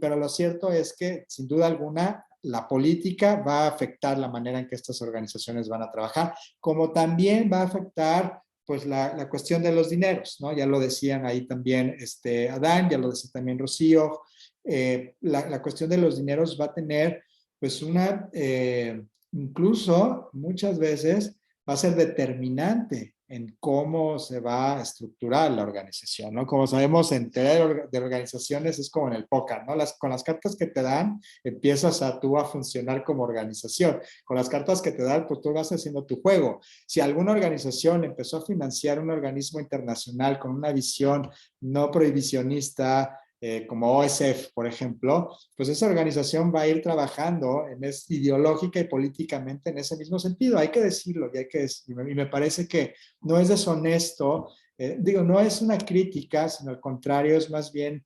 es parte de la honestidad intelectual decir quiénes financian nuestras organizaciones civiles. Yo no estoy en ninguna organización, también tengo que decirlo, ¿no? Y como tal, también es importante decir cuáles son mis paradigmas teóricos, etcétera, ¿no? Todo eso es parte de la honestidad intelectual.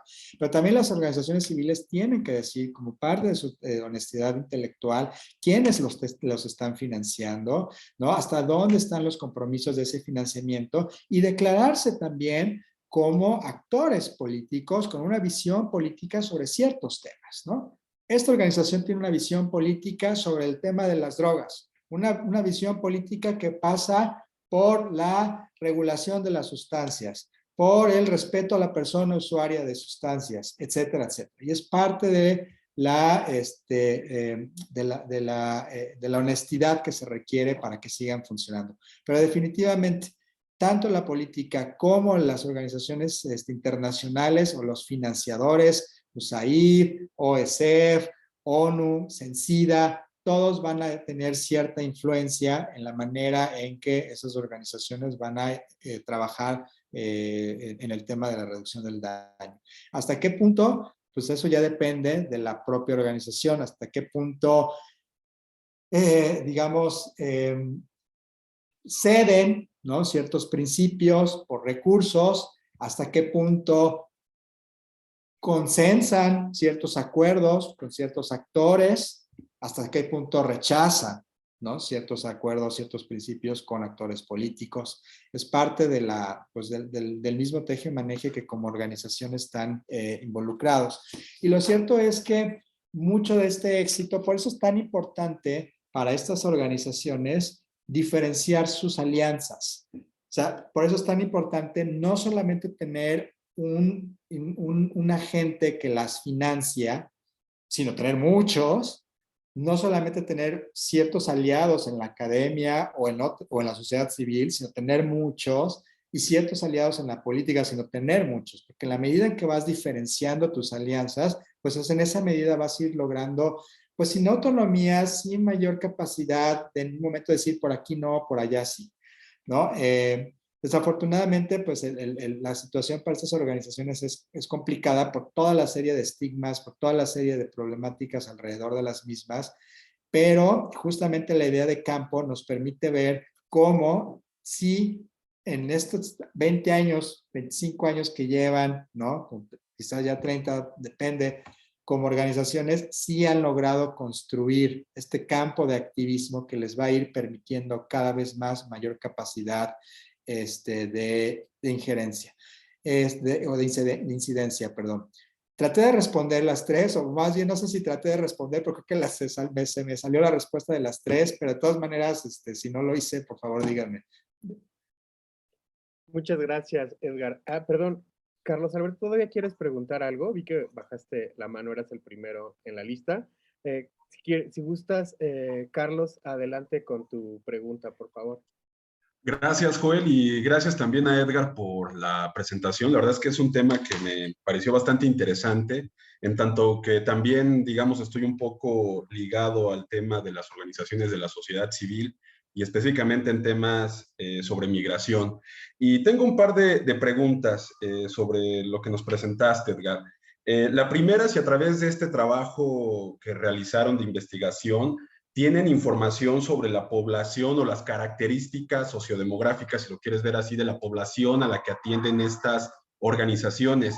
Y esto me parece relevante porque pensaríamos que se trata de población local, pero pienso específicamente en el caso de las organizaciones que operan en las fronteras norte de México principalmente, donde vemos que la población a la que atienden pues es mixta, ¿no? Tanto población local como deportados. Pienso mucho en las personas deportadas, no solamente mexicanas, sino también de otras nacionalidades como Honduras, El Salvador, Guatemala, etcétera, ¿no? Que están varados en la frontera y que sabemos que hay un problema que desde hace varios años se ha discutido y que es el consumo de estupefacientes por parte de estas personas que están en condición de indigencia incluso, ¿no? Entonces, me gustaría saber qué tipo de población es la que regularmente atienden. Y en segundo lugar, tú lo acabas de mencionar hace rato, el tipo de alianzas que se construyen dentro de este campo de activismo, que me gusta mucho el concepto. Y quería preguntarte si al final también han identificado que haya alianzas con otras organizaciones de la sociedad civil defensoras de derechos humanos, a través de las cuales pues generen estas coaliciones para potenciar la defensa justamente de este tipo de derechos que defienden. Y esto lo pregunto porque también si pensamos en poblaciones diversas que están atendiendo, pienso por ejemplo en el caso de migrantes, ¿no?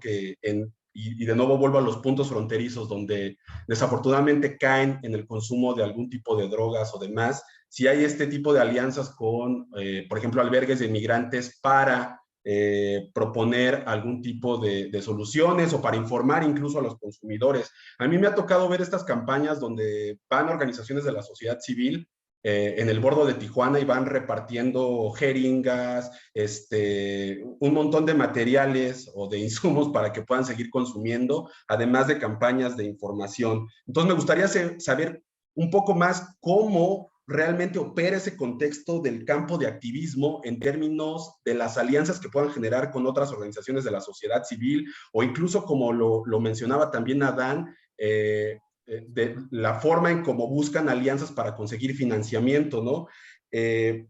Y también, por otro lado, algo que me parece interesante en estos temas es la cuestión de la academia activista. Y metodológicamente yo te pregunto si para un tema como el que tú estás investigando que tiene que ver con un tema candente en México, ¿no? Porque estamos hablando de narcotráfico, de drogas, que además está asociado a violencia, a organizaciones del crimen organizado y todo este contexto que la verdad es terrible.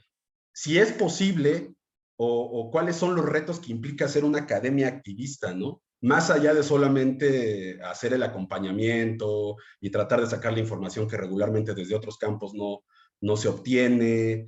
¿Qué implica esa academia activista en estos temas para ti y para tu equipo? Gracias. Muchas gracias, Carlos. Carlos Maldonado, adelante, tienes un comentario. Gracias. Pues igualmente, muchas gracias a Joel y a Edgar por esta plática. Desde el punto de vista, digamos, de este esquema de Bourdieu de los capitales, pues bien mencionó el doctor Guerra pues que estas organizaciones tienen capital político, social, cultural. En tanto tienen ese capital, son actores políticos y por lo tanto, pues en un sistema democrático tendrían que ajustarse a las reglas democráticas. Y en ese sentido yo le preguntaría al doctor Guerra si existe rendición de cuentas tanto horizontal como vertical de estas organizaciones, ¿no? Un poco en el sentido de lo que decía Dani Rocío, de, bueno, finalmente manejan un presupuesto, los financian actores ya sea nacionales o extranjeros, tienen compromisos, responden a una agenda. Entonces, digamos, desde el punto de vista de rendición de cuentas horizontal, pues pensaríamos si todas estas organizaciones tienen como alguna manera de entre ellas, pues no es la palabra, pero bueno, fiscalizarse o pues bueno, accountability, ¿no? De hacerse responsables. Y en el sentido vertical, pues somos muy duros con el Estado, ¿no? Pero ¿qué tanto influyen estas organizaciones también en las agendas políticas legislativas? ¿Y quién regula eso? ¿Dónde está la rendición de cuentas? Serían mis preguntas. Gracias. Muchas gracias, Carlos. Edgar, ¿te parece si recogemos 2 preguntas más de las compañeras y dejamos a Karina y una más al final? Muy bien. Pues profesora Ana Cristina, adelante si tiene alguna pregunta o comentario. Muchas gracias. Sí, muchas gracias. Bueno, pues nada más felicitar a Edgar por la presentación y básicamente mi pregunta va en el sentido de las organizaciones civiles. Yo, en cuanto a mi experiencia en litigio estratégico frente a la Corte Interamericana de Derechos Humanos, vemos como tienen un papel bastante protagonista, impulsivo y de impacto en la sociedad.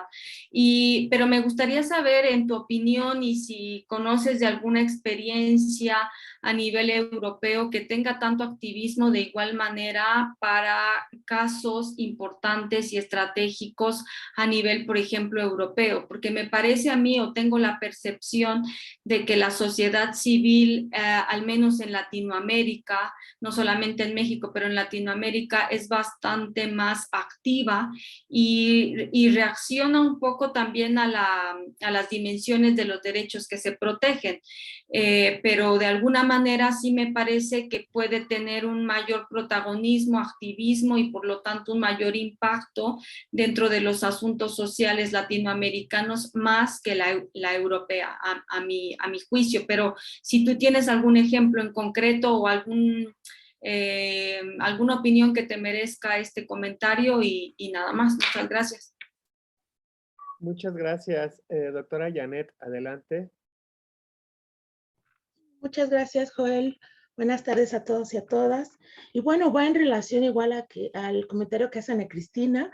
A mí también me surgió esa duda en relación a si hay alguna política pública, alguna buena práctica que se haya detectado a nivel europeo, latinoamericano, o hasta alguna buena práctica que haya habido a lo mejor a nivel regional o transnacional, a mí me interesaría saberlo. Y bueno, se hago de conocimiento a Edgar, que me gustó muchísimo también su exposición y lo felicito. Y por otra parte, coincido que una de las principales causas pues es la cuestión financiera. O sea, uno de los principales problemas que tienen las organizaciones de la sociedad civil pues es cómo hacerse de recursos.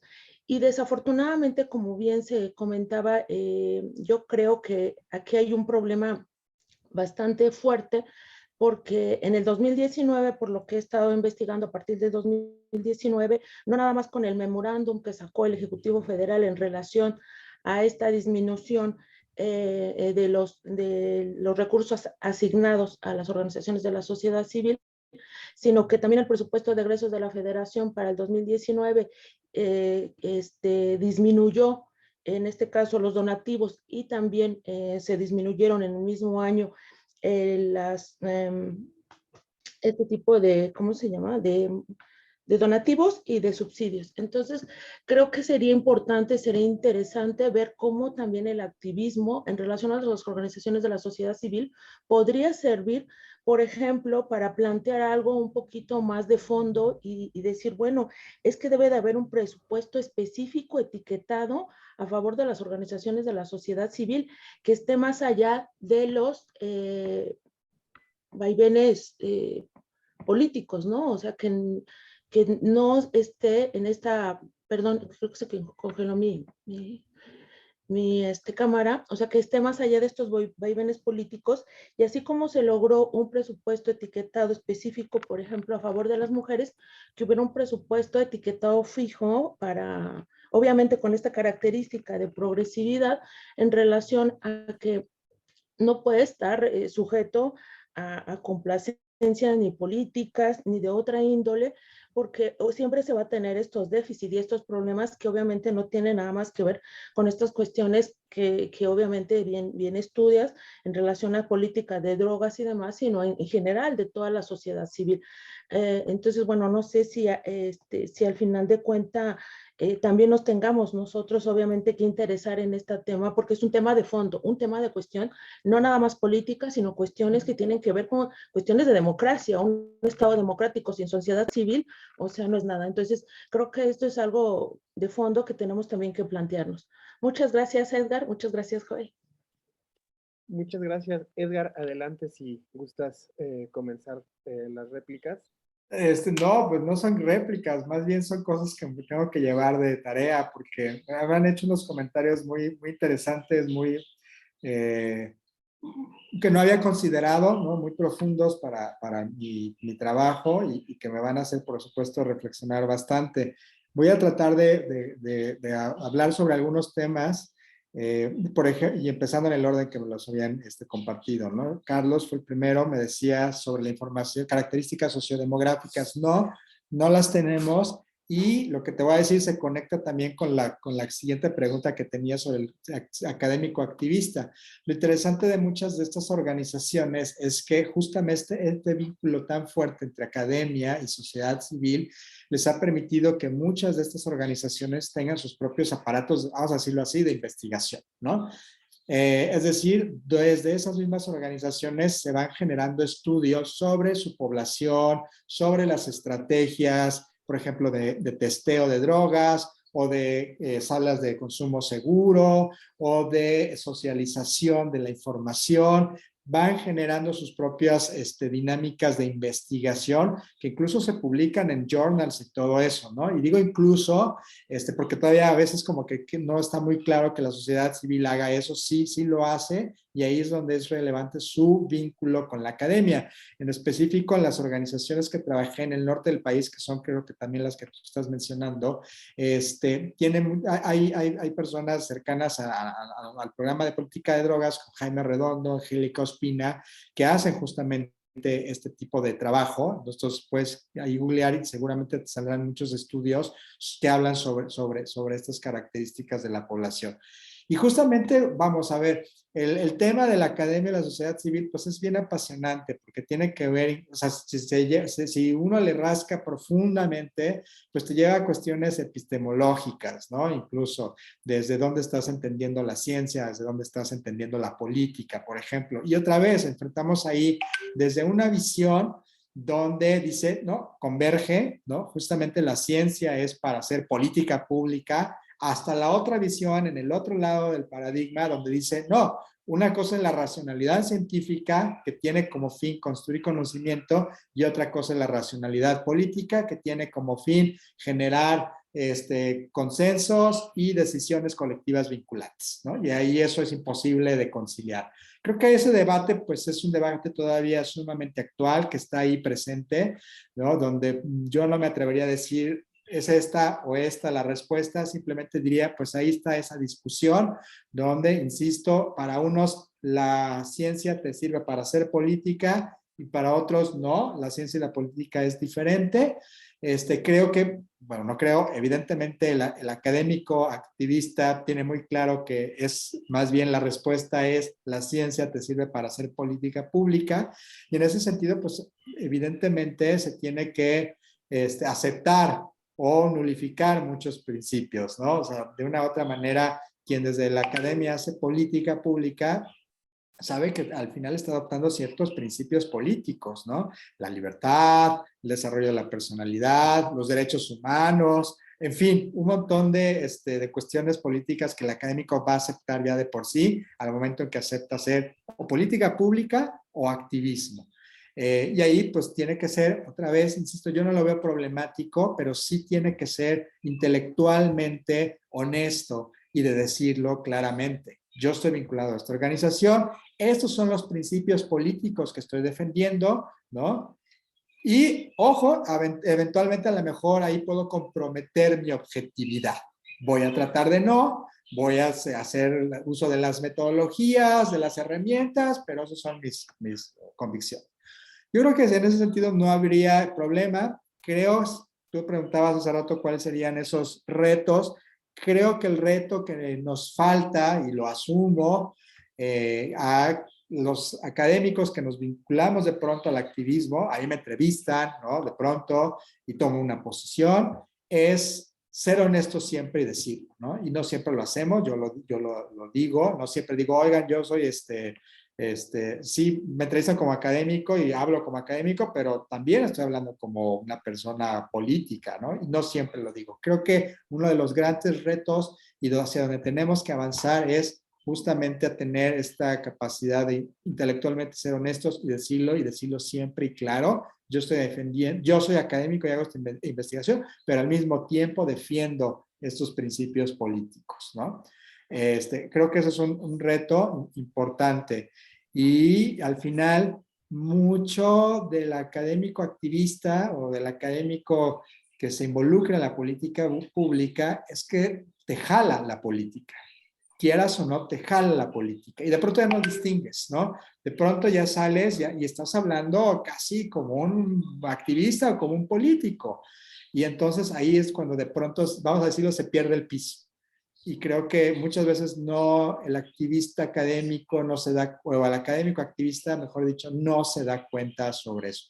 Hay un texto muy interesante que ahora se me acaba de olvidar el nombre, pero que se llama El académico público, ¿no? Y está publicado en la revista que me parece Secuencia del Instituto Mora. Y es un texto bien interesante que habla justamente de cómo te empiezas a involucrar en la vida pública, porque como académico o como académica te piden tu opinión y de pronto la vida pública te jala y te conviertes en el académico público, como está en ese texto, que es bien interesante. Esa sería mi respuesta a tu pregunta. Y bueno,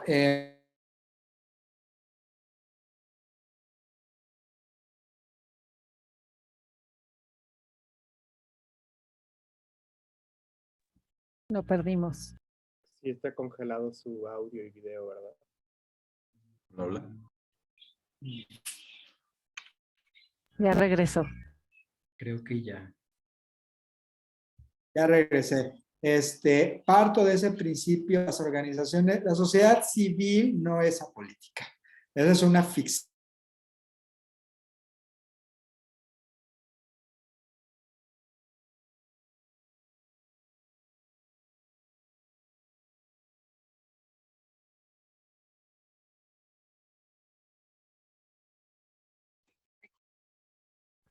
Ya Ya regresé. regresó. La sociedad civil no es apolítica. La sociedad civil, eso es una ficción. La sociedad civil se presenta como apolítica justamente para llenarse de legitimidad o ponerse un manto de legitimidad y decir, yo soy la sociedad civil y critico a la política, ¿no? Por tanto, soy mejor moralmente hablando. Eso es una ficción. La sociedad civil es política. La sociedad civil tiene un proyecto político, muchas sociedades, muchas organizaciones de familia, las asociaciones de lo que sea. Hay muchos proyectos políticos en la sociedad civil, pero la sociedad civil es política. No forma parte, digamos, institucionalmente hablando, de la vida política electoral, ¿no? Pero eso no significa que no tenga un cariz político. Y lo que sí es cierto es que al final recibe también recursos, ¿no? Recursos públicos que tiene que evidentemente justificar, sobre qué hay que rendir cuentas. No toda la sociedad civil lo hace. No sé si todas las organizaciones de reducción del daño lo hagan. Muchas sí. De hecho, justamente la indignación que vino cuando el presidente Andrés Manuel López Obrador, a través de este recurso, le corta el financiamiento a las organizaciones de la sociedad civil y esgrime corrupción, muchas de estas se indignan porque decían, es que nosotros justificamos todo, ¿no? O sea, si Sencida nos daba 10,000 jeringas, teníamos que decir más copias de credenciales de 10,000 personas, es decir, se las dimos a tantas personas. Entonces, sí hay mecanismos de rendición. Si son los mejores, si se pueden profundizar, si es necesario, esa es una discusión distinta. Pero están muchas veces obligadas. De ley de fomento de las organizaciones de la sociedad civil tiene también sus huecos, y eso hay que decirlo también, ¿no? Hay muchos proyectos que se llevan a fondo muerto. Entonces, a mí me tocó, no en este tema de reducción del daño, en otro tema de seguridad, en otra región del país, también trabajando con sociedad civil, me tocaba que estos fondos para estas sociedades civiles, para estas organizaciones civiles, eran a fondo muerto. De pronto eso se convertía en negocios. Me tocó ver incluso una organización que había aprendido a gestionar recursos, ¿no? Con fondos públicos, y entonces gestionaba 100, 150 recursos, los ganaba y luego los vendía a otras organizaciones y le daban una parte proporcional, ¿no? Entonces, la ley se tiene que revisar, sin duda alguna. No todo es perfecto. Muchas de las organizaciones tenían estos mecanismos de rendición de cuentas. Sí hay muchas exigencias por parte del Estado para que estas organizaciones rindan cuentas, pero seguramente también ahí hay porosidades como en todos lados, ¿no? Pero yo en principio estaría de acuerdo en que también se tiene esto que seguir regulando como actores políticos y como grupos que emplean recursos públicos, tendrían que tener mecanismos de rendición de cuentas, ¿no?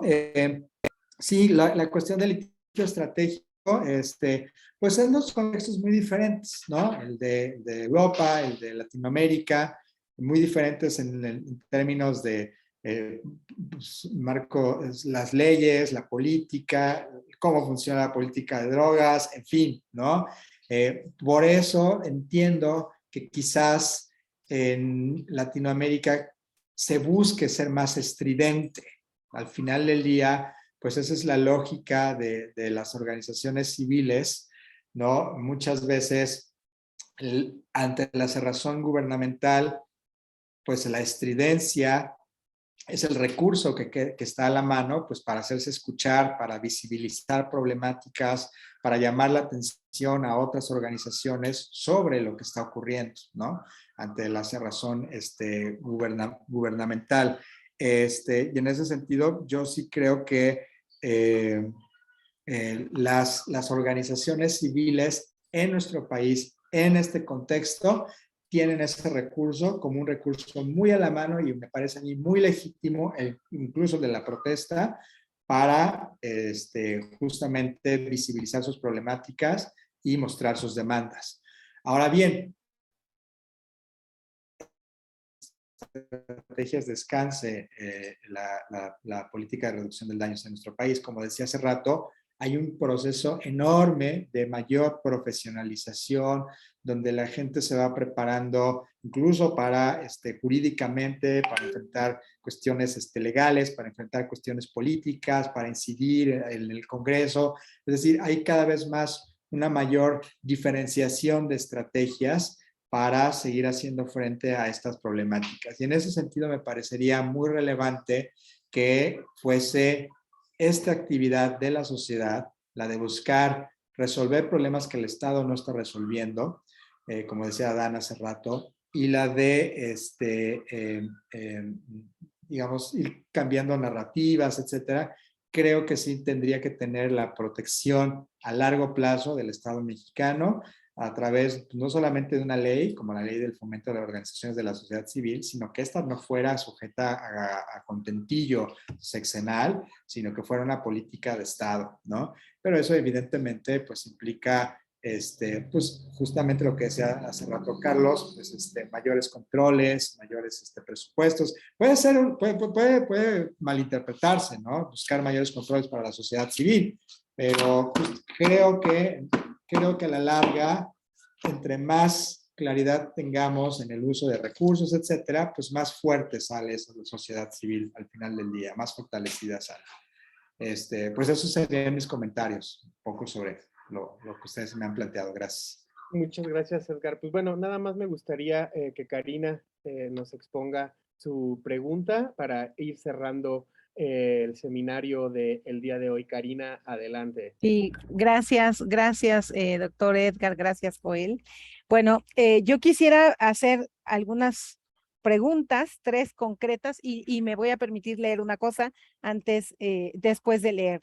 Bueno, primero, una de las preguntas sería, hablamos de este capital cultural que tiene la sociedad civil, pero estos individuos, hay como un perfil, un cierto perfil de quienes componen estas agrupaciones o estas asociaciones de la sociedad civil. Hay un perfil, todavía no me conteste porque le quiero leer algo que me hace pensar en eso. La otra es cómo precisamente el hecho de que la sociedad civil o estas agrupaciones inicien siendo apolíticos, cómo van transitando a esta vida política, o sea, cómo influye el gobierno, y ahorita voy a decir en qué caso específicamente, como para poner esta cuestión como una parte de la realidad, y también cómo el tener miembros o de la sociedad civil que estén participando en estos movimientos, cómo van transitando ellos mismos hacia la vida política formal del país. Voy a poner un ejemplo concreto. Yo participo en un colectivo que se llama Colectivo Pro ABC. Nosotros apoyamos a los papás de la guardería ABC, así que tenemos muchísimos años con ellos y nosotros los vimos a transitar de la asociación Ley 5 de Junio a Asociación 5 de Junio, Manos Unidas por Nuestros Niños, y ahora tenemos 4 grupos de uno que fue el que originalmente inició, que fue Ley 5 de Junio, ¿no? Y preguntaba lo del perfil porque les voy a leer esta parte de este texto. Bueno, ahí creo que se ve, ¿no? Es un texto que salió casi de manera inmediata a la tragedia de la guardería ABC, y entonces en este texto se tomaron como las primeras apariciones de los padres en esta vida política, ¿no?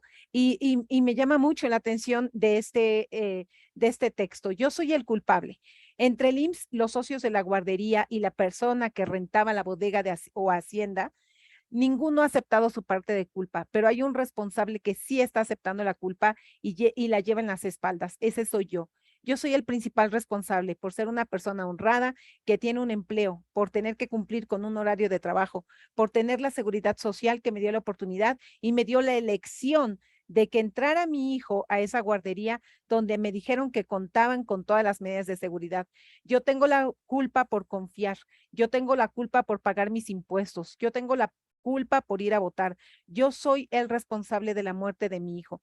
Señor gobernador, aquí está uno de los responsables, venga por mí.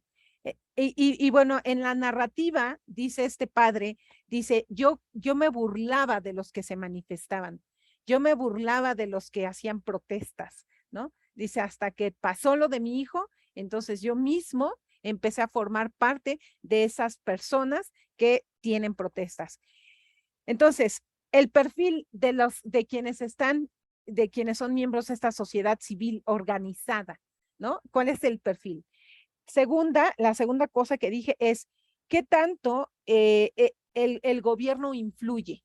Porque nosotros nos queda muy claro, y bueno, no lo puedo decir porque está siendo grabado, pero nos queda perfectamente claro de cuál de estos grupos de los padres de familia son un brazo del PAN, porque usted decía, la sociedad civil también está siendo financiada por ciertos grupos, ¿no? Entonces han sido los que más herramientas han tenido, pero quien los está liderando, pues ahí hay algo de trasfondo, por lo que no se ha hecho nada. Y la última es cómo cuando ellos participan en parte de esta sociedad civil, que son apolíticos, terminan involucrándose en la política. Y de hecho, tenemos padres de familia que ya forman en algunos estados de la República, Querétaro, en Sonora mismo, ya forman parte de estos grupos políticos, por ejemplo, o que incitan a votar por tal o cual, o que participan como encargados del DIF o como encargados de protección civil. Es decir, tanto viene esta aparición en la vida política que terminan ya transitando de manera más formal a la vida política. De hecho, por ahí hay un chico, ¿no? Que formaba parte de algo de la asociación civil y hoy es parte de algún noticiero importante. Entonces, bueno, no sé si he sido clara con esto. Muchas gracias, Edgar. Adelante, ¿tienes algo que mencionar? Sí, no sé si se la pueda responder. En realidad, no, es muy apasionante el tema que usted plantea. Yo lo pondría como la constitución de los sujetas políticos. Es algo que ha aparecido en algunos trabajos que he hecho. Recuerdo muy bien uno que hice sobre el Frente Popular Francisco Villa, que era una organización social popular de base de doctrina marxista, leninista, y que buscaban la transformación del país hacia el socialismo y que se decían completamente apolíticos, ¿no? Y que lo que buscaban hacer era transformar primero la vida cotidiana, la vida de sus agremiados, y a partir de ahí transformar la vida del país, ¿no? Y lo cierto es que esa organización revolucionaria, radical, marxista, guerrillera, termina convertida en una estructura del aparato burocrático clientelar del Departamento del Distrito Federal del Gobierno de la Ciudad de México al servicio de López Obrador, ¿no? Durante la década del 2000. Entonces ahí se ve muy claro pues este proceso que usted dice de cómo empiezan las personas a involucrarse a partir de una problemática social que era la escasez de vivienda y personas que no tenían absoluta idea de lo que era la política, sino que empiezan a llegar únicamente con la intención de resolver su problema de vivienda y terminan después siendo operadores electorales al servicio del PRD en la Ciudad de México, individuos completamente politizados. A mí una de las experiencias que más me gustó de esa investigación fue platicar con las mujeres, ¿no? Era muy claro que las mujeres eran quizás las personas más politizadas de la organización, a pesar de que los hombres eran quienes participaban más activamente en la organización. Yo les preguntaba, pero ¿qué es lo que está pasando aquí? Bueno, resulta que las mujeres, los hombres los mandaban a cumplir tareas electorales, ¿no? Pero las mujeres se encargaban a cargo de gestionar los campamentos en las periferias de la Ciudad de México, los famosos campamentos de paracaidistas, ¿no? Que eran estas organizaciones, y ellas se quedaban gestionando, organizando, movilizando las tareas colectivas, tomando decisiones, mandando, etcétera. Y después ellas eran justamente las personas más politizadas porque eran las que se preocupaban todavía más de lo que estaba ocurriendo en su entorno, etcétera, etcétera. Entonces ahí fui viendo cómo se da este proceso que usted llama, que usted menciona, de cómo se va constituyendo este sujeto político. El problema aquí es que este sujeto político que nace para resolver problemas y que va transitando durante toda una trayectoria dentro de estas organizaciones populares, civiles, sociales, lejos del Estado, hay un gato, al final del día el Estado comienza a capturar, empieza a ver el Estado ahí un botín político, un mecanismo clientelar de generación de votos y lo empieza a jalar a sus estructuras. Y no es una cuestión personal, al final las personas pueden tomar decisiones o no, pero es una cuestión estructural, ¿no? Donde toda la organización empieza a ser absorbida por la estructura estatal porque recibe recursos, porque recibe viviendas, porque recibe un montón de prebendas y al final todos quedan involucrados en esa esfera de lo político.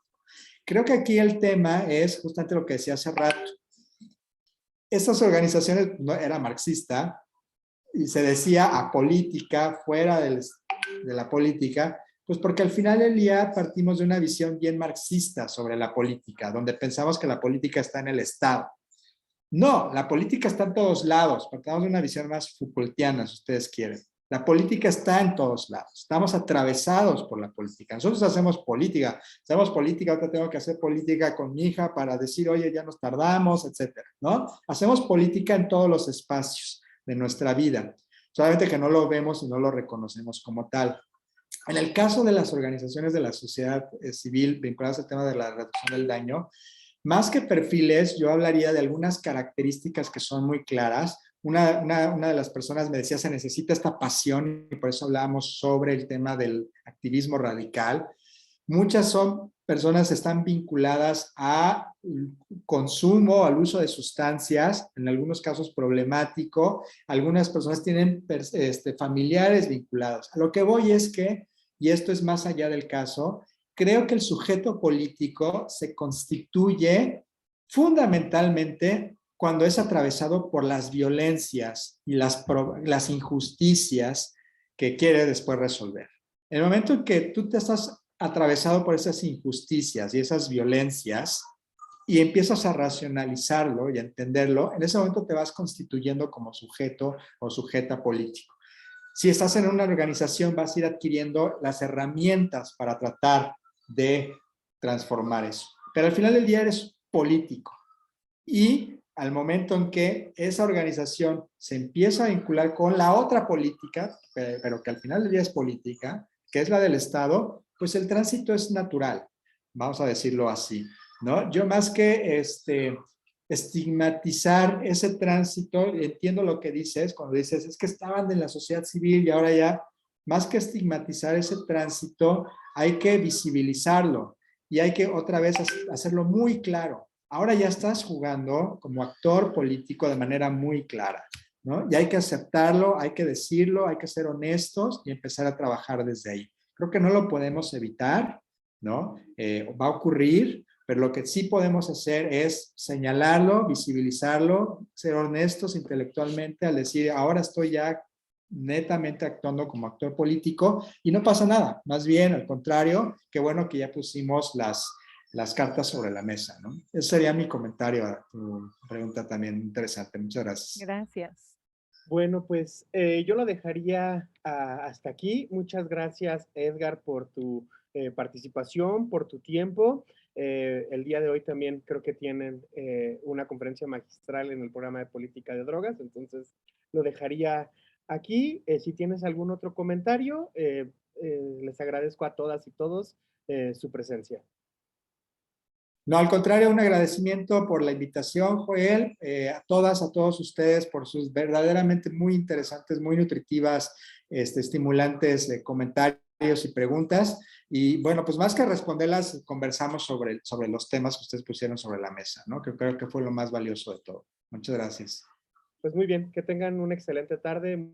Muchas gracias a todas y todos. Gracias, hasta luego. Gracias.